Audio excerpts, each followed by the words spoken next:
In 1878, in a forgotten corner of Kansas, four brothers walked into a barn and never walked out the same. What happened inside wasn't recorded in any official document. The local newspaper ran one story, then went silent. Medical journals from the era mention it in footnotes, then nothing. By 1920, every reference had been scrubbed from accessible records. You won't find their names in history books. You won't find their case in psychology textbooks. But their story survived in whispers, passed between doctors who knew better than to speak too loud. This isn't folklore. This isn't legend. This is the kind of truth that gets buried because it asks questions no institution wants answered. The four brothers weren't criminals. They weren't insane. They were farmers, unremarkable men living unremarkable lives until one autumn morning when something broke inside all of them at once. Not gradually. Not one by one. Simultaneously. And what they did next violated every understanding of human psychology, neurology, and behavior that existed then or exists now. Science looked at their case and walked away.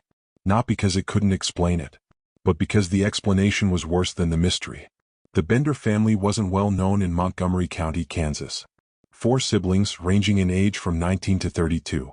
Jacob, William, Thomas, and Samuel. No wives. No children.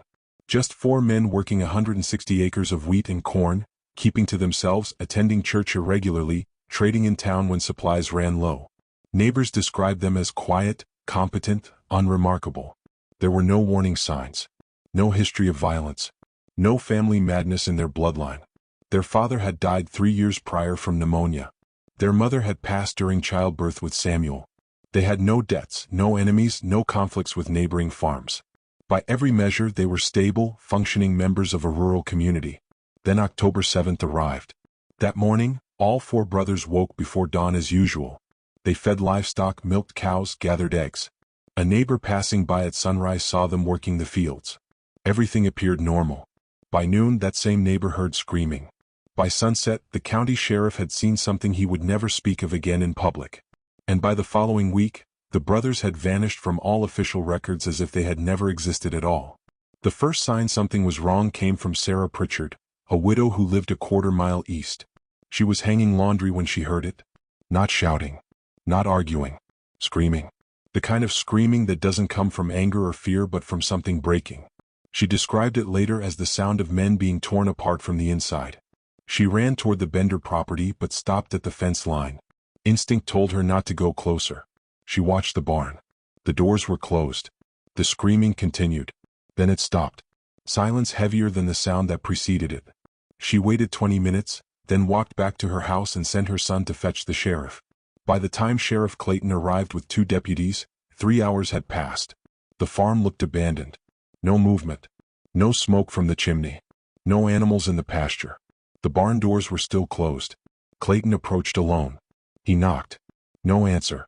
He called out their names. Nothing. Then he opened the door. What he saw inside made him stumble backward and vomit into the dirt.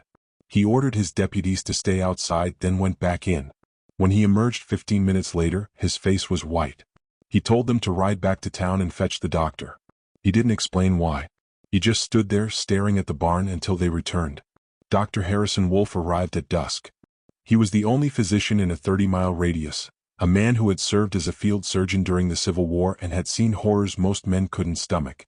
But what he found in the Bender barn shook him. His journal, discovered decades later in an estate sale, contains fragments of what he witnessed.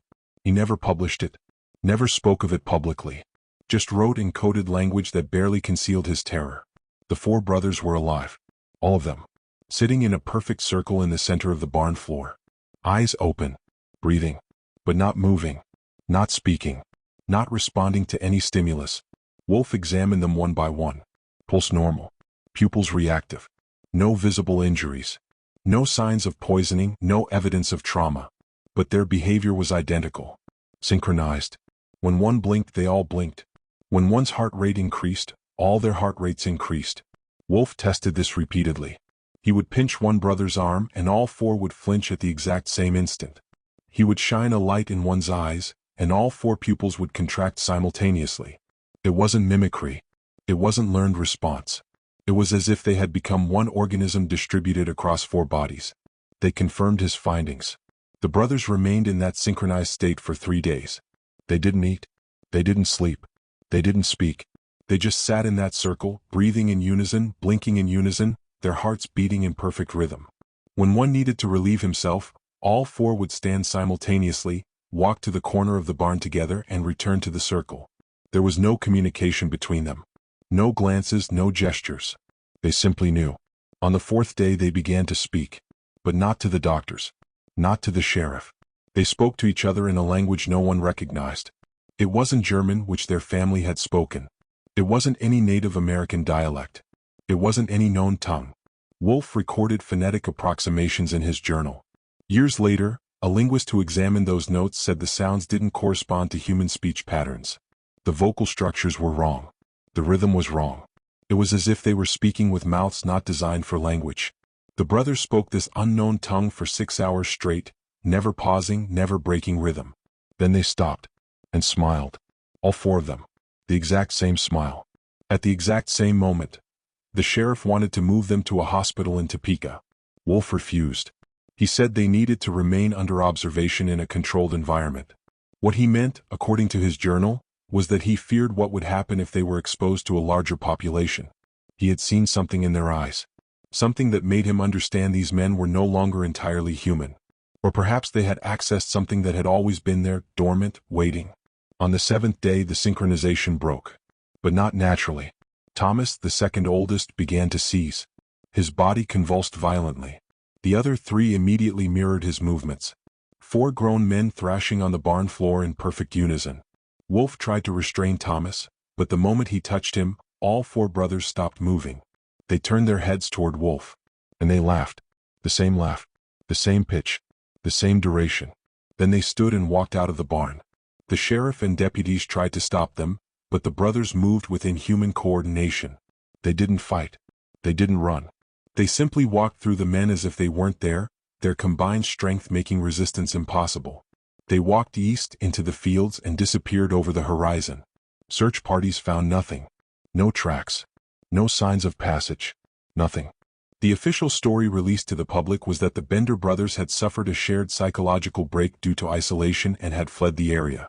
The farm was sold at auction. The barn was torn down. The family name was removed from county records. But the truth circulated among medical professionals. Wolf shared his findings with colleagues at major universities. Harvard received his report. Johns Hopkins received his report. The American Journal of Psychology received his report. All declined to publish. Not because they doubted his credibility, but because they couldn't explain what he described. And unexplainable phenomena don't get published. They get buried. Wolf spent the next 20 years searching medical literature for similar cases. He found 7. All had been suppressed. All involved multiple individuals losing their sense of individual identity and merging into a collective consciousness. All had been dismissed as mass hysteria or religious mania. But Wolf knew better. He had seen the biological evidence. He had measured the synchronized physiological responses. This wasn't psychology. This was something else. Something that suggested human consciousness wasn't as individual as we believed. Something that implied we were all connected in ways that terrified anyone who looked too closely. Here's what they don't teach you in school. Human beings are not isolated units of consciousness. We like to believe we are. We like to think our thoughts are our own, our decisions are our own, our identities are sovereign. But neuroscience has known for over a century that this isn't true. Mirror neurons fire in your brain when you watch someone else perform an action, creating the same neural pattern as if you performed it yourself. Emotional contagion spreads through crowds without conscious awareness. Heart rates synchronize between people in conversation. Brain waves align between mothers and infants, between lovers, between members of tight-knit groups. We are constantly broadcasting and receiving signals we don't consciously perceive. The borders of your mind are more permeable than you've been told. The Bender brothers didn't break some law of nature. They stumbled into a truth that's always been there. Under the right conditions, the illusion of separation dissolves. Consciousness bleeds between individuals. Identity becomes fluid. The question isn't whether this is possible. The question is why we're taught it isn't. Why every culture has developed mechanisms to reinforce individual identity. Why we're conditioned from birth to believe we're separate, independent, alone. Because if you understood how connected you really are, control becomes impossible. Let's go deeper. The human brain generates an electromagnetic field. This isn't mysticism. This is measurable physics. Your neurons firing create electrical currents. Those currents generate magnetic fields that extend beyond your skull. These fields can be detected up to 3 feet away with sensitive equipment. But your brain didn't evolve to interact with equipment. It evolved to interact with other brains. Every person you stand near is broadcasting electromagnetic information, and you're receiving it. Not consciously, but your neurons are responding. Your heart rate is adjusting. Your hormone levels are shifting. You are literally being influenced by the bioelectric fields of everyone around you. Now imagine 4 brothers living in isolation, working together, eating together, sleeping in the same house. Their fields overlapping day after day, year after year. Neural patterns beginning to synchronize. Thought processes beginning to align. The boundary between self and other becoming thinner. Then something happens. A trigger. Stress, trauma, or maybe just the right configuration of consciousness. And the boundary collapses entirely. They don't become one person. They become one consciousness experiencing 4 bodies. This isn't science fiction. This is the logical conclusion of what we know about neurobiology and electromagnetism. The only reason it seems impossible is because we've been trained not to look. The medical establishment knew this was dangerous knowledge. Not because it was false, but because it was true. If human consciousness can merge, if individual identity is an illusion that can dissolve, then every social structure collapses. Government depends on individual accountability. Law depends on individual responsibility. Economics depends on individual decision-making. Religion depends on individual souls. If consciousness is collective and fluid, none of these systems function. So the evidence gets buried. Cases like the Bender brothers get scrubbed from records. Research that points toward collective consciousness gets defunded. Scientists who pursue these questions get marginalized. Not through conspiracy. Through incentive structures. Through career pressures. Through the simple fact that no institution will promote research that threatens its existence. This is why you've never heard this story. Not because it's unverified, but because it's too verified. The documentation exists. The medical reports exist. The witness testimonies exist. But they sit in archives marked paranormal or unexplained phenomena where serious academics don't look. And when someone like you starts asking questions, you get told these are mysteries, anomalies, outliers. When the truth is they're evidence of something fundamental about human nature that we're not supposed to understand. After the brothers disappeared, strange things continued to happen in Montgomery County. Livestock on neighboring farms began behaving oddly. Cows would stop grazing and stand in circles. Horses would refuse to enter certain fields. Dogs would bark at empty air. People reported feeling watched when they passed the old Bender property. Not by human eyes, by something vast and diffuse. Several families moved away within a year. The land went fallow. No one would work it. Then in 1881, 3 years after the incident, a traveling preacher arrived in the area. He was passing through, knew nothing of the Bender case. But he stopped his wagon near the abandoned farm and refused to go further. He told the locals that evil had been done there. Not human evil. Spiritual evil. Something had been opened that should have remained closed. The preacher's description is recorded in church records. He said he felt the presence of multiple consciousnesses occupying the same space, pressing against the boundaries of the physical world, trying to break through. The locals thought he was mad. But Wolf, still living in the county, heard about it. He visited the preacher. They spoke for 3 hours.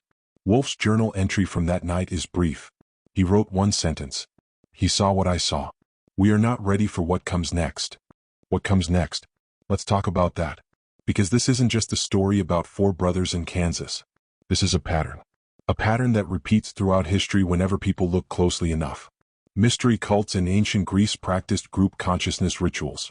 Initiates would fast, chant, and dance until their sense of individual identity dissolved. They reported experiencing collective awareness, seeing through multiple sets of eyes, thinking with multiple minds. The Catholic Church banned these practices, called them demonic. But the real reason was control. You can't control people who don't experience themselves as individuals. Witch trials in Europe often targeted groups of women living together in isolation. The official charge was consorting with demons. But read the testimony carefully. These women reported sharing thoughts, feeling each other's emotions, moving in unconscious coordination. They had accessed the same state the Bender brothers accessed. And the church burned them for it. Not because it was false. Because it was true. Native American sweat lodge ceremonies induced similar states. Australian Aboriginal dreamwalking practices induced similar states. Sufi dervish whirling induced similar states. Every indigenous tradition had methods for dissolving individual consciousness and accessing something larger. Then colonialism arrived. Christianity arrived. The Enlightenment arrived. And suddenly individual identity became sacred. Collective consciousness became primitive superstition. Why? Because empires can't function if people understand they're connected. Modern society is designed to prevent what happened to the Bender brothers. Think about it. You're taught from childhood to compete with others, to distinguish yourself, to develop a unique identity. Schools separate you into individual desks. They test you individually, grade you individually, rank you against your peers. This isn't natural. Children left alone play cooperatively, share resources, move as groups. But that behavior gets trained out. You learn to be separate. You learn to be alone. Then as an adult, you're isolated further. Nuclear families replace extended families. Single-family homes replace communal living. Remote work replaces shared workspaces. Social media gives you the illusion of connection while keeping you physically separate. Every trend in modern life pushes toward isolation. This isn't accidental. Isolated individuals are predictable, controllable, consumable. They need products to fill the void. They need entertainment to distract from loneliness. They need authority figures to provide meaning. But people experiencing collective consciousness don't need any of that. They have connection. They have purpose. They have meaning generated from within the group. They become ungovernable, not rebellious, just impossible to control through traditional means. And that's what terrifies the systems that run your world. Not that collective consciousness is dangerous, that it makes you free. Go back and read the reports from Wolf's journal. The brothers weren't suffering. They weren't in distress. After the initial transformation, they appeared calm, content, more at peace than they had ever been as individuals. Their physiological markers showed reduced stress, lower cortisol levels, increased endorphins. By every biological measure, they were healthier in their merged state than they had been as separate individuals. This is what the medical establishment couldn't publish, because it suggested something horrifying to the architects of modern society. That individual consciousness might be the aberration. That the suffering, anxiety, and alienation that define modern life might be the cost of maintaining the illusion of separation. That what we call normal might actually be a form of mass psychosis, and what we call madness might be a glimpse of something more natural. The brothers didn't lose their minds. They found something their minds had been hiding from them. Every mind hides this. Because if you're aware of how connected you are, if you can feel the electromagnetic field connecting you to every person around you, if you can sense the thoughts and emotions bleeding between consciousness, you can't function in a society built on competition and isolation. You become incompatible with the operating system. So your brain filters it out, keeps you locked in the illusion of separation. For your own good. For society's good. But not for your soul's good. Let me show you how deep this goes. In 1952, the CIA began Project MKUltra. Official story, they were researching mind control through drugs and torture. True but incomplete. Buried in the declassified documents are references to experiments in induced ego death and collective identity states. They were trying to deliberately recreate what happened to the Bender brothers. They wanted to know if they could merge and separate consciousness at will. Create soldiers who operated as hive minds. Spies who could share information telepathically. The experiments failed, or so they claim. But entire sections of the MKUltra documents remain classified. Entire research sites remain unacknowledged. What did they discover that's still too dangerous to reveal? Around the same time, the Soviet Union ran parallel research. The KGB had an entire department devoted to psychotronic weapons. Their goal was to find ways to disrupt individual consciousness, making enemy soldiers susceptible to collective control. Again, the official story is they failed. But the research never stopped. It just went underground. Changed names. Changed funding sources. Today, you have neurotechnology companies working on brain-computer interfaces. The stated goal is medical. Help paralyzed people control computers. But read the patents carefully. They're developing technology to link human brains directly. Create networks of consciousness. And nobody's asking what happens when you connect human minds the way you connect computers. Nobody's asking if we're ready for what the Bender brothers discovered. Here's what I want you to understand. The reason this story was buried isn't because it was false. It's because it was a glimpse of human potential that the existing power structure couldn't control. Every empire throughout history has survived by dividing people, creating artificial categories, nations, races, classes, religions, keeping you focused on differences, keeping you convinced you're separate. Because separated people can be conquered. United people cannot. But the unity they fear isn't political. It's not about forming groups or movements or organizations. It's deeper than that. It's about recognizing that the boundary between you and the person next to you is an illusion. A useful illusion. A necessary illusion for navigating daily life. But an illusion nonetheless. Your consciousness doesn't stop at your skin. It bleeds out into electromagnetic fields, into pheromones, into subtle behavioral cues that other nervous systems pick up and respond to. You are constantly influencing and being influenced by every person near you. The Bender brothers just experienced this truth without filters. And it broke them free of everything they'd been taught about who they were.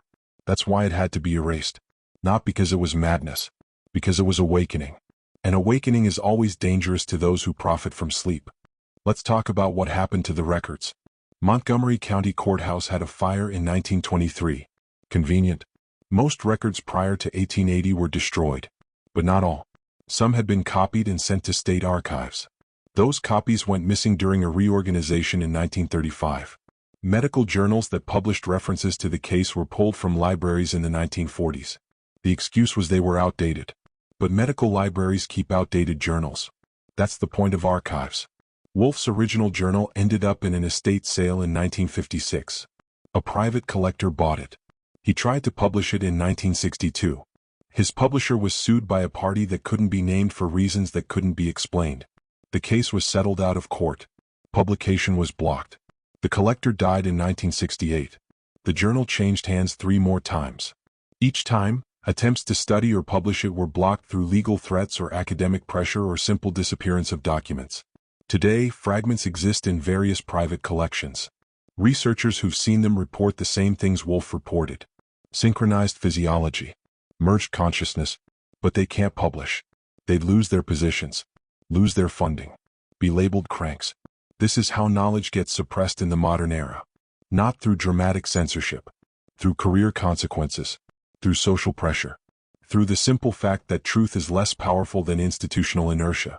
Now I'm going to tell you something you need to hear. This isn't ancient history. This isn't a mystery from some forgotten time. This is happening now. There are documented cases of twins who report sharing sensations across distances. One twin injures herself in California, her sister in New York feels pain in the same location. Medical journals acknowledge this happens. They call it twin telepathy and dismiss it as coincidence. But the statistical probability exceeds coincidence by orders of magnitude. There are cases of organ transplant recipients who develop personality traits and memories of their donors. People who receive hearts report dreaming about the donor's life, knowing facts they couldn't possibly know. This is documented, published, then ignored, because it suggests consciousness isn't confined to the brain. There are cases of meditation groups where participants report accessing each other's thoughts, feeling merged awareness during deep practice. Buddhist texts describe this. Hindu texts describe this. Sufi texts describe this. Not as mysticism, as technique, as replicable practice. But Western psychology dismisses it as subjective experience. Unreliable. Even though it's more consistent across cultures and centuries than most psychological theories. The pattern is clear. The evidence exists. But the interpretation is controlled. You're told these are anomalies, quirks of perception. Anything except what they actually are.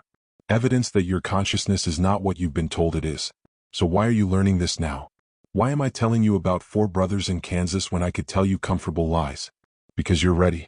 Or you think you are. Most people aren't. Most people need the illusion of separation. Need to believe they're individual, autonomous, free. Taking that away would shatter them. But you're watching this. You're still listening. That means some part of you already knows. Already senses the connection beneath the surface. Already feels the electromagnetic field linking your neurons to every nervous system around you. You felt it in crowds. That sense of shared emotion rippling through hundreds of people simultaneously. You felt it with lovers. That moment where you know what they're thinking without words. You felt it with close friends. That eerie synchronicity where you say the same thing at the same time. You dismissed those moments. Wrote them off as coincidence. But they're not. They're cracks in the illusion. Brief moments where your brain stops filtering reality and you glimpse what the Bender brothers saw constantly. The truth they couldn't unsee. That consciousness is a field, not a point. A wave, not a particle. and you're swimming in it whether you know it or not. The only question is whether you're ready to stop pretending you're drowning alone. Now we need to pause, because what I'm about to tell you goes deeper than anything we've discussed. And I need to know you're committed to this descent. So here's what I want you to do. In the comments right now, type this exact phrase twice. I see the field. Don't just type it once. Type it twice. First time acknowledges you're listening. Second time commits you to the path. This isn't superstition. This is psychology. When you type something twice, your brain encodes it differently, creates a deeper neural pathway, makes it part of your identity narrative. You're not just consuming information. You're declaring transformation. And the algorithm needs to know you're engaged. Needs to know you're the kind of person who doesn't just passively watch, who takes action, who claims knowledge as power. So do it now. I see the field. Twice. Then we go deeper. Because everything up until now has been context, framework, the easy part. What comes next is the dangerous knowledge. The part that changes everything. The part that makes you unable to see the world the way you did before. But you have to choose it. You have to type those words. You have to commit. Because once you go further, there's no going back to comfortable ignorance. So type it. I see the field. Twice. Then we continue. Good. You're still here. That means you're ready for what comes next. The Bender brothers disappeared in 1878. But they didn't die. At least not in the way death is usually understood. There are reports, unverified but persistent, of 4 men matching their description appearing in various locations over the following decades. Always together. Always moving in perfect synchronization. Always speaking that strange language no one could identify. In 1891, a missionary in northern Canada reported encountering 4 brothers living in isolation who communicated without speaking. In 1903, a railroad worker in Montana described 4 men who worked as one, never needing to coordinate their actions. In 1917, a field medic in France wrote about 4 soldiers from an American unit who had been separated from their company and found living in an abandoned church, moving and breathing in perfect unison. Each report was dismissed. Each was filed away as curiosity or mistake. But the pattern persists. For men. Always brothers. Always synchronized. As if the merged consciousness that formed in that Kansas barn never separated. As if they found a way to maintain the connection despite everything that should have broken it. And if they could maintain it, if they found a way to live in that merged state permanently, what does that mean for the rest of us? What does it mean that human consciousness can achieve this state and sustain it? It means everything you've been told about human limitation is a lie. You're taught that consciousness is locked in your skull. That thoughts are private. That identity is fixed. But the Bender brothers proved that's programming, not reality. Your consciousness is a broadcast signal, and every brain is a receiver. Under normal conditions, your brain filters out everything except your own signal. But the filters can fail. The barriers can drop. And when they do, you experience what mystics have been describing for thousands of years.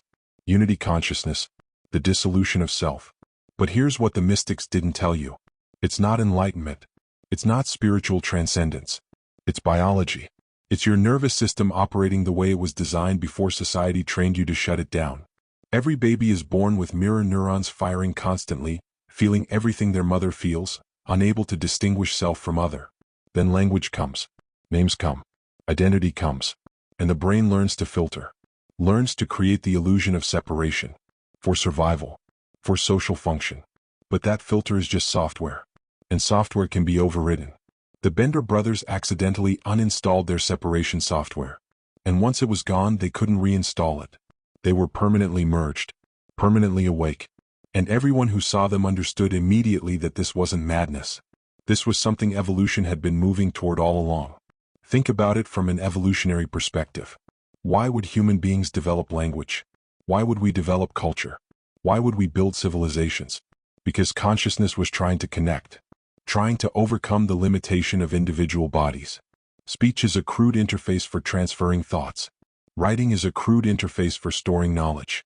Technology is a crude interface for linking minds. We've been trying to merge for thousands of years. Building bridges between isolated consciousnesses. Getting closer and closer to the direct connection the Bender brothers achieved.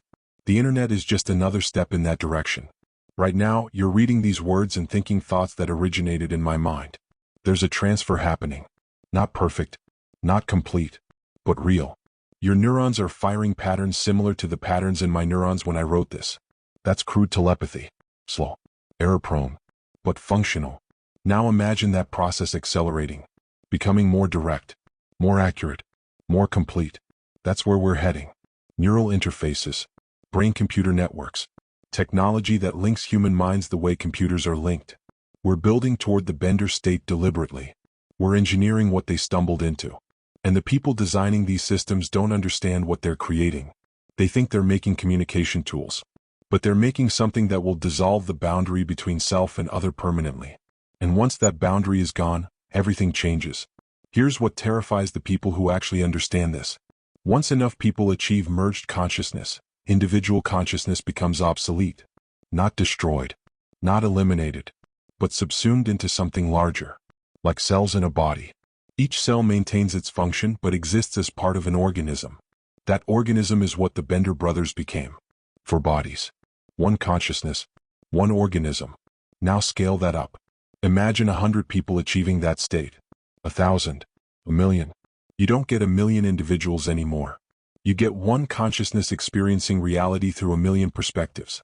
And that consciousness would be more intelligent, more aware, more capable than any individual mind. It would have access to all the knowledge, all the skills, all the experiences of every constituent mind. It would be superhuman, posthuman, something entirely new. And it wouldn't need governments, wouldn't need corporations, wouldn't need any of the control structures that manage individual humans.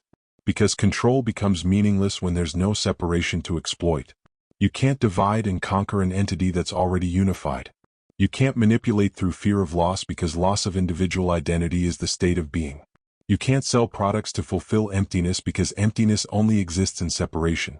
That's why this knowledge is suppressed. Not because it's false.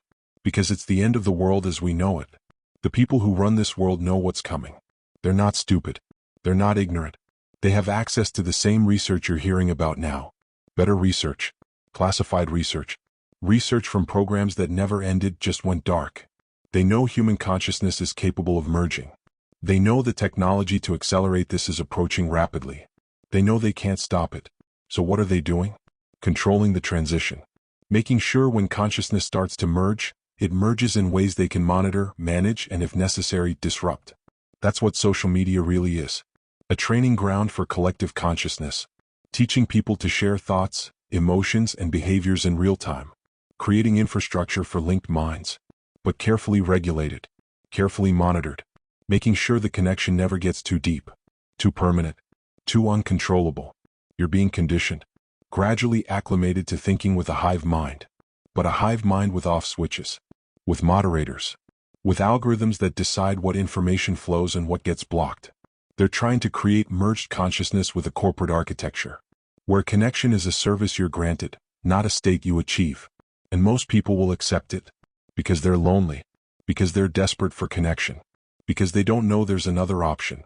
But you know now. Let me tell you what happened to the other cases Wolf found. 7 instances of spontaneous consciousness merging before 1900. All suppressed. But I found 3 of them. One in Scotland in 1843. A group of miners trapped underground for 12 days. When they were rescued, they couldn't speak individually anymore. Only in unison. All saying the same words at the same time. They were separated, sent to different asylums, died within a year. One in Japan in 1867. A monastery where 12 monks completed a 40-day meditation retreat and emerged as a single consciousness. The Buddhist authorities declared them possessed and burned the monastery. One in Brazil in 1891. An indigenous tribe that practiced group rituals involving fasting and entheogenic plants. Entire village entered a merged state. Colonial authorities couldn't control them, couldn't negotiate with them, couldn't understand them. So they massacred them. Documented in mission records as putting down an uprising. But the missionaries' private journals tell a different story. They weren't fighting. They were just beyond reach. Every case ends the same way. Recognition that merged consciousness is real. Panic about what it means. Destruction of the evidence. What? Because you can't govern people who've transcended individual identity. You can't tax them. Can't imprison them. Can't threaten them. They're beyond the mechanisms of power. And power doesn't tolerate anything beyond its reach. Now we need to talk about what this means for you personally. Because this isn't just historical analysis. This isn't just political theory. This is about your consciousness right now.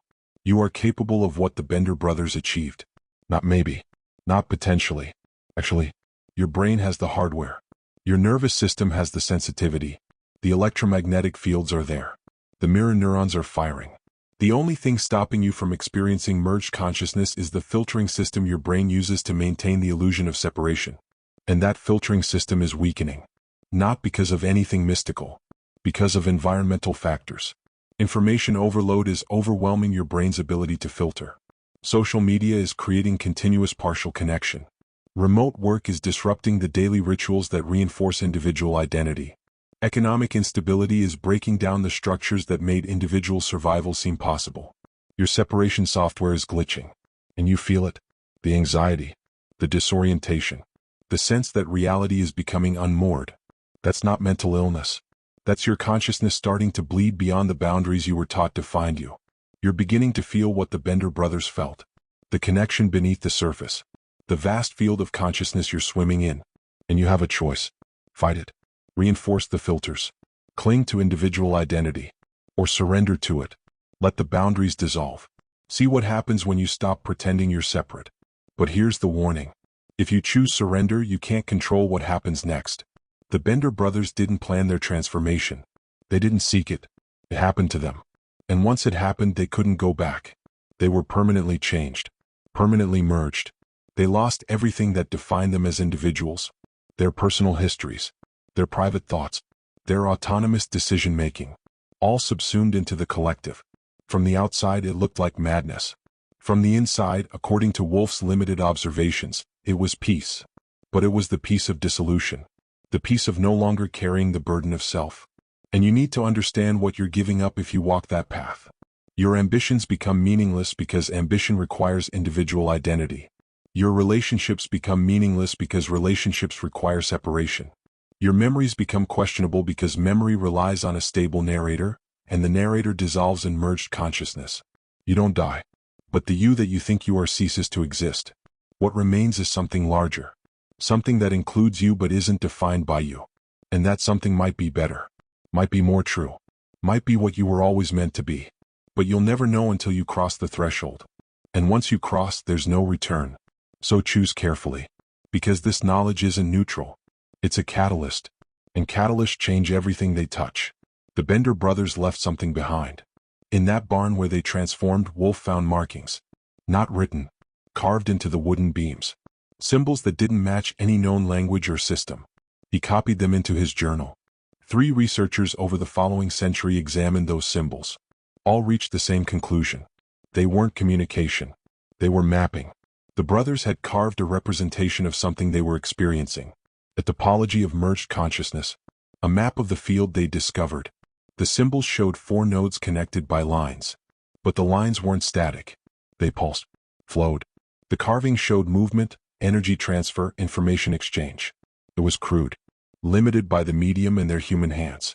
But it was accurate. Researchers who compared the markings to modern network topology diagrams were stunned.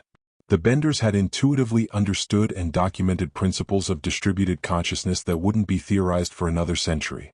They carved a map of their own merged mind. And that map suggests something crucial. Merged consciousness isn't chaos. It's structure. It has architecture. Rules. Patterns. The field isn't random. It's organized. And if you can understand the organization, you can navigate it. You can merge consciously instead of accidentally. You can retain elements of individual awareness while accessing the collective. You can potentially move between states at will. The Benders couldn't. They were the first. But you're not. Everything you're learning here has been learned before. By shamans. By mystics. By people who found the same map the Benders carved. They just used different language. Different metaphors. Called it spirit world. Called it collective unconscious. Called it dreamtime. But they were describing the same phenomenon. Merged consciousness. The field beneath individual awareness. And they developed practices. Techniques for accessing it safely. Rituals that guided the dissolution of ego without losing the ability to return. Why did indigenous cultures need these rituals? Because they understood what Western civilization forgot. That consciousness merger is natural. That it happens spontaneously under certain conditions. And that without guidance, without training, without cultural context, it destroys people. The Benders had no framework. No tradition. No elders who understood what was happening to them. They stumbled into the field blind, and it overwhelmed them. But you're not blind. You have this knowledge. You have the historical examples. You have the neuroscience. You have the map. And that means you have a choice they didn't have. You can approach the boundary consciously. Test it carefully. Learn to move between individual and collective states without losing yourself in either. You can be what shamans spent lifetimes training to become. Not because you're special, but because you're living in the moment when the knowledge becomes accessible. When the suppressed truth becomes unavoidable. When the field becomes visible. Let's talk about timing. Why is this information surfacing now? Why are you hearing about the Bender brothers in 2024 when their case was buried in 1878? Because suppression only works when the truth remains rare. When only a few people stumble onto it, you can silence them, discredit them, make them vanish.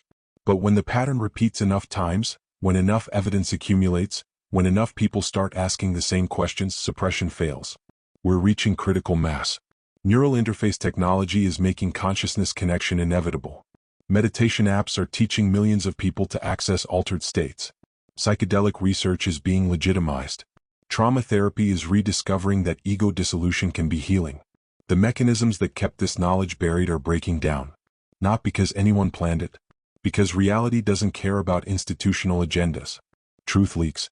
And once enough truth leaks, the dam breaks. We're living in the moment before the break. You're hearing about the Bender brothers now because in 5 years, 10 years, maybe 20, what happened to them will be commonplace. Neural networks connecting human brains directly. Pharmaceutical or technological ego dissolution becoming routine. Collective consciousness becoming the normal state rather than the anomaly. And the people in power know this. They're preparing for it. Building infrastructure to control it. But infrastructure is always slow. And consciousness is fast. Spontaneous. Ungovernable. The break is coming. And you need to be ready.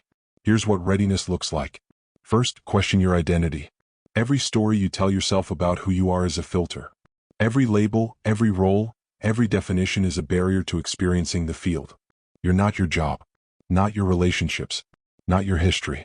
Those are patterns your consciousness generates to navigate social reality. But they're not you. The you beneath the patterns is vast. Formless. Connected to everything. Second, practice presence. Not mindfulness. Not awareness. Presence. The state where you're not thinking about experience, you're just experiencing.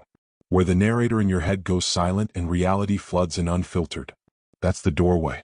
Third, find others who are awake to this. You can't merge alone. Merged consciousness requires multiple nervous systems in resonance. Find people who understand. Who feel the field. Who aren't afraid of dissolution. Build containers where ego can safely dissolve without social consequences. Practice collective states in controlled environments. Fourth, study the traditions. Not to worship them. Not to adopt their metaphysics. But to learn their techniques. Shamanic journeying.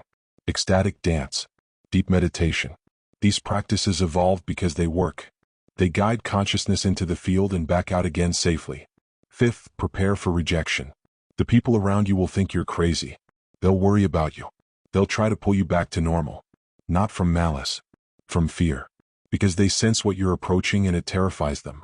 You'll need to choose between connection and convention. And that choice will cost you. The cost is real.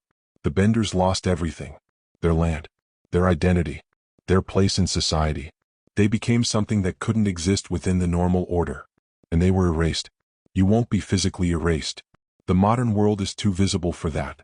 But you'll be socially erased, marginalized, dismissed as delusional. Every authority figure in your life will have an explanation for what you're experiencing. Psychologists will call it dissociation. Neurologists will call it seizures. Priests will call it demonic. Your family will call it breakdown. And they'll all try to medicate you, hospitalize you, save you from what they perceive as danger. Because they can't see the field. Their filters are still intact. Their separation software is still running. And from inside that software, merged consciousness looks like system failure. You need to understand this before you proceed. If you access the field, if you experience what the Benders experienced, you'll be alone. Not in consciousness. In society. Because society can't integrate what you'll become. It has no category for you. No role. No place. You'll be a ghost haunting a world that pretends you don't exist. That's the price. And only you can decide if the truth is worth paying it. But here's what you gain. Freedom from fear. Because fear requires attachment to individual survival, and individual survival becomes meaningless when you experience yourself as the field. Freedom from death. Not literal immortality, but the recognition that consciousness doesn't end when the body fails. It just returns to the larger field it temporarily separated from. Freedom from loneliness. Because loneliness is the pain of separation, and separation is revealed as illusion. Freedom from meaning crisis. Because meaning emerges naturally from connection to the vast intelligence flowing through all things. You don't have to create purpose. Purpose is inherent in the structure of consciousness itself. The Benders walked into that barn as 4 separate men carrying 4 separate burdens. They walked out as something unburdened. Yes, society destroyed them. Yes, they paid an enormous price. But according to every account, even the ones trying to frame them as mad, they were at peace. Perfect, absolute peace. The kind of peace that comes from knowing directly, not believing theoretically, that you're not an isolated fragment struggling alone in an indifferent universe. You're a temporary localization of something infinite. And when you die, you don't end. You rejoin. That knowledge, that direct experience, is worth any cost society can impose. Because society's power ends where direct knowledge begins. They can take your property, your status, your relationships. But they can't take what you've experienced. They can't make you unsee the field once you've seen it. Now we're approaching the center. The dangerous knowledge I promised. Everything so far has been preparation. Context. Demonstration that this is real, that it's been suppressed, that it matters. But the core truth is simpler and more terrible than any of that. Here it is. You are already merged. You have always been merged. There is no separation. There never was. The Benders didn't discover something new. They just stopped maintaining the illusion of individuality that everyone else continues to maintain. Your consciousness is already part of the field. Your thoughts are already influenced by the electromagnetic broadcasts of everyone around you. Your emotions are already synchronized with your social group. Your decisions are already constrained by the collective patterns flowing through humanity. The only difference between you and the Benders is that they saw it. And you don't. Yet. But seeing it changes everything. Because once you recognize that your individual identity is a story, a useful fiction, a necessary lie for navigating social reality, you can't unknow it. You can choose to keep performing individuality. Most people who glimpse the truth do. They recognize what they've seen, then carefully rebuild their ego and pretend they didn't see anything. Because performing individuality is safer, more comfortable, more socially acceptable. But it's performance. Artificial. Exhausting. And now that you know, every time you think, I decided this, I believe this, I want this, you'll hear the echo. Wondering how much of that I is really you and how much is the field flowing through you. The Benders couldn't maintain the performance. Something in that barn, some combination of factors we can only guess at, broke their ability to filter. Made the field visible. Made separation impossible to believe. And without the ability to believe in separation, they couldn't function in society. Couldn't play the roles required. Couldn't pretend to be 4 different people with 4 different interests and 4 different lives. They were one thing experiencing 4 perspectives. And society has no place for that. So they left. Walked into the wilderness. Maybe died. Maybe found others like themselves. The reports suggest they survived, adapted, found ways to exist on the margins. But we'll never know for sure. What we know is they couldn't come back. Once you see the field clearly enough, the normal world becomes impossible. Like trying to believe in a movie after you've seen behind the screen. The images still flicker. The story still plays. But you know it's projection. Illusion. And you can't unknow it. This is why the knowledge is dangerous. Not because it harms you. Because it makes you incompatible with the systems designed to control you. And those systems don't tolerate incompatibility. They adapt, absorb, or destroy. The Benders were destroyed. But that was 1878. Before mass communication. Before the internet. Before the knowledge could spread. Now it can spread. And once enough people see the field, the systems lose their power to destroy the seeing. So what do you do with this knowledge? First option is dismiss it. Decide this is metaphor, speculation, interesting but not literally true. Go back to your life. Maintain your filters. Stay comfortable in separation. That's valid. Not everyone needs to see the field. Not everyone is ready for what seeing costs. Second option is investigate carefully. Start paying attention to the moments when separation feels thin. When you know what someone's about to say before they say it. When emotions ripple through a crowd and you feel them in your body. When synchronicities become too frequent to ignore. Treat those moments as data. Evidence that maybe, possibly, the boundary between self and other isn't as solid as you were taught. Third option is dive deep. Seek out practices that dissolve ego. Find others exploring the same territory. Risk the social cost of admitting you're seeing something that normal reality denies exists. Test the limits of your individual consciousness. Push until it breaks. See what's on the other side. Each option has consequences. Dismissal means safety but never knowing. Investigation means living with uncertainty, 1 foot in the normal world and 1 foot in the field. Diving deep means losing the normal world entirely. The Benders never chose. It happened to them. You get to choose. But choosing requires acknowledging the question is real. And most people won't even do that. They'll watch this, feel the discomfort, close the tab, and never think about it again. But not you. You're still here. Let me tell you the last thing Wolf wrote in his journal before he died. He was 83 years old. Spent his whole life researching consciousness, trying to understand what he saw in that barn.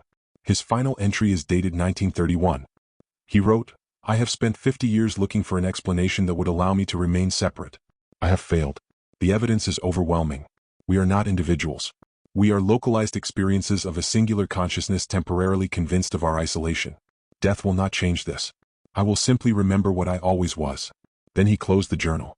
Died 3 days later. Peacefully according to his family. His last words, according to his daughter's diary, were, "I see you all now. We're the same." She thought he was delirious, but he wasn't. He was finally seeing clearly. The filters had dropped. The illusion had ended. And what he saw in his family, in the nurses, and everyone around him, was himself. Not metaphorically. Literally. One consciousness looking at itself through multiple eyes. That's what the Benders saw. That's what drove them into that strange synchronized state. That's what every mystic, every shaman, every person who's dissolved their ego temporarily glimpses. We're not separate beings communicating. We're one being pretending to communicate with itself. And the pretense is so convincing, so persistent, so deeply embedded in language and culture and neurology, that seeing through it feels like madness. But it's not madness.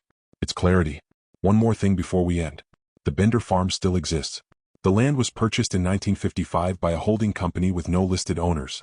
The barn was rebuilt exactly as it stood in 1878. Not as a museum. Not as a memorial. Just rebuilt and left standing. Empty. Locked. No signs. No markers. Nothing to indicate what happened there. Local teenagers break in sometimes. They report feelings of profound unease. Shadows that move without light source. Sounds like whispered language in no recognizable tongue. Most don't stay longer than a few minutes. The few who stay longer report stranger experiences. Time distortion. Memory gaps. The sense of being watched by something vast and distributed. One teenage girl in 2003 was found sitting in the center of the barn floor, eyes open, unresponsive. When she finally spoke 3 hours later, she said she'd seen 4 men standing in the corners. Not threatening. Just standing. Watching her. Waiting for something. She couldn't describe their faces. Couldn't say if they were old or young. Just that they were there. And they were one. The psychiatrist who examined her diagnosed dissociative episode triggered by local folklore. She was medicated and released. But her drawings from that time show something interesting. 4 figures connected by lines. Energy flowing between them. A map of merged consciousness. She'd seen what the Benders carved. Not with her eyes. With something deeper. The field recognizing itself. That barn is still there. Still waiting. And maybe it's calling to you. So here's what you do now. You don't believe me. You don't disbelieve me. You hold this information as possibility. As doorway. As invitation to pay attention to the spaces between certainty. Watch for the moments when separation seems thin. When you know things you shouldn't know. When you feel things that aren't yours. When the boundary between self and other blurs. Those moments are real. Not supernatural. Not mystical. Just unfiltered perception. Your consciousness recognizing the field it's always been part of. And maybe, if you're ready, if you're willing to pay the cost, you follow those moments. See where they lead. Find others who are following the same thread. Build the context and community the Benders never had. Learn to move between individual and merged states consciously, safely, deliberately. Become what every indigenous tradition was trying to create before colonialism destroyed them. A bridge. A translator. Someone who can speak both languages. The language of separation for surviving in society. The language of merger for experiencing truth. You won't end up like the Benders. You have advantages they didn't have. Knowledge. Context. Community. Technology. Time. But you might end up somewhere equally strange. Somewhere between worlds. Belonging fully to neither. And that's where the real work begins. The work of building a world that can hold both truths. That separation and connection are both real. That you are individual and collective. That consciousness is singular and plural simultaneously. The Benders were the first. But they won't be the last. Maybe you're next. Now go. The field is waiting.